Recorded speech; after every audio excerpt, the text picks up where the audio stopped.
अस्सलाम वालेकुम दोस्तों। ऑस्ट्रेलिया के खिलाफ पहले टी20 मैच के लिए जो कि ब्रिस्बेन में होना है, उसके लिए पाकिस्तान की प्लेइंग 11 फाइनल हो चुकी है। 3 खिलाड़ी डेब्यू करने जा रहे हैं ऑस्ट्रेलिया के खिलाफ पहले टी20 मैच के अंदर। और ओपनिंग में एक बड़ा सरप्राइज सामने आ रहा है कि कौन सा ओपनिंग पेयर होगा, उसके बारे में भी आपको बताता हूं। उसके अलावा कौन से प्लेइंग 11 पाकिस्तान की ऑस्ट्रेलिया के खिलाफ मैदान में उतरने जा रही है, मुकम्मल डिटेल के साथ आपको इसी वीडियो के अंदर बताता हूं। सबसे पहले अगर बात करें, पाकिस्तान ने जो अपना आखिरी टी20 मैच खेला था उसमें अब 5 ऐसे खिलाड़ी जो स्क्वाड का हिस्सा नहीं है, अगर बात करें उन 5 खिलाड़ियों की, तो उनमें सबसे जो पहला नाम आता है वो साइम अयूब, उसके बाद दूसरे नंबर पर फ़खर जमान, तीसरे नंबर पर शादाब खान, चौथे नंबर पर इमाद वसीम और 5वें नंबर पर मोहम्मद आमर। ये 5 खिलाड़ी जो हैं अब स्क्वाड का हिस्सा नहीं है, तो इनकी जगह 5 यंग खिलाड़ियों को मौका मिलने जा रहा है ऑस्ट्रेलिया के खिलाफ पहले टी20 मैच में। अगर 3 डेब्यू खिलाड़ियों की बात करें जिनको डेब्यू कैप मिलने जा रही है ऑस्ट्रेलिया के खिलाफ पहले टी20 मैच के लिए, उनमें जो सबसे पहला नाम आ रहा है वो आ रहा है जी पाकिस्तान के जो बैट्समैन हैं, पाकिस्तान के ज़बरदस्त ऑलराउंडर हैं जो 2 फॉर्मेट अब तक खेल चुके हैं, आगा सलमान, जिन्होंने अभी तक टी20 फॉर्मेट में पाकिस्तान की तरफ से एक भी मैच नहीं खेला, उनका डेब्यू होने जा रहा है ऑस्ट्रेलिया के खिलाफ पहले टी20 मैच के लिए। उसके अलावा अगर दूसरे खिलाड़ी की बात करें जिसका डेब्यू होने जा रहा है, वो आ रहा है अरफात मिन्हास,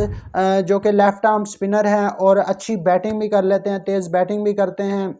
और लेफ्ट आर्म स्पिन बॉलिंग भी करते हैं, साथ में काफ़ी अच्छे ऑलराउंडर हैं, तो इनका भी डेब्यू होने जा रहा है। तीसरा अगर खिलाड़ी है जिसकी डेब्यू की बात करें तो वो है जी जहांदाद खान,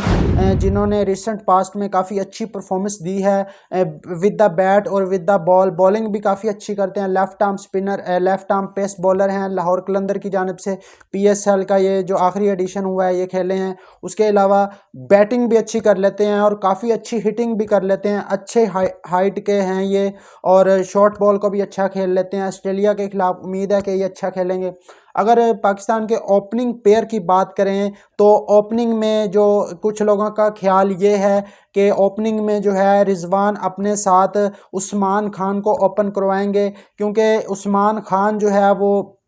मुल्तान सुल्तान की तरफ से भी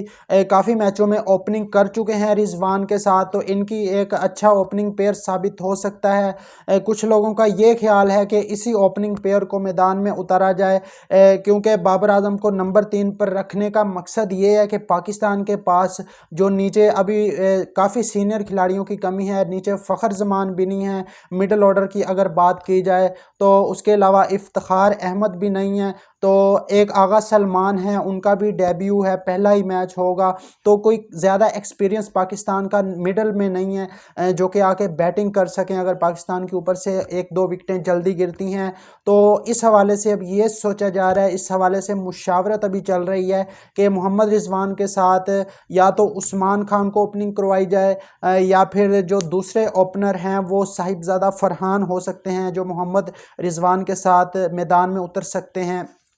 तो ये 2 ऑप्शन हैं और उस्मान खान फिर नंबर 4 पर आएंगे बैटिंग करने के लिए, क्योंकि उस्मान खान जो है स्पिनर को काफ़ी अच्छा खेल लेते हैं और ऑस्ट्रेलिया के पास मैक्सवेल भी बॉलिंग करेंगे मिडल में आकर, और उसके अलावा एडम जंपा भी बॉलिंग करेंगे। तो उस्मान खान के बारे में यही राय है सबकी, कोच की भी और कप्तान की भी, कि इनको नंबर 4 पर मौका दिया जाएगा। अगर बात करें पाकिस्तान की प्लेइंग 11 की, तो पहला जो नाम आ रहा है वो ओपनिंग में साहिबजादा फरहान और रिजवान का नाम आ रहा है कि ये 2 खिलाड़ी ओपनिंग करेंगे। उसके बाद नंबर 3 पर बाबर आजम को मौका दिया जाएगा। नंबर 4 की अगर बात करें तो उस्मान खान, नंबर 5 की अगर बात करें तो आगा सलमान, नंबर 6 पर इरफान खान नियाजी, ये भी पाकिस्तान की तरफ से टी20 डेब्यू कर चुके हैं, 2-3 मैचेस ये खेल चुके हैं। अगर नंबर 7 की बात करें तो अरफात मिन्हास जो ऑलराउंडर हैं और लेफ्ट आर्म स्पिनर हैं, ये टीम में शामिल होंगे। नंबर 9 पर जहांदाद खान जो ऑलराउंडर हैं, लेफ्ट आर्म पेस बॉलर हैं और साथ में अच्छी बैटिंग भी कर लेते हैं। नंबर 10 की बात करें तो शाहीन, उसके बाद नंबर 11 पर नसीम और नंबर 10 पर नसीम और नंबर 11 पर जो है वो हारिस रऊफ जो है हमें दिखाई देंगे। तो पाकिस्तान के पास 4 पेसर के साथ पाकिस्तान जा रहा है। उसके अलावा 2 स्पिनर होंगे, दोनों ही ऑलराउंडर होंगे, एक अरफात मिन्हास और दूसरे जो हैं आगा सलमान।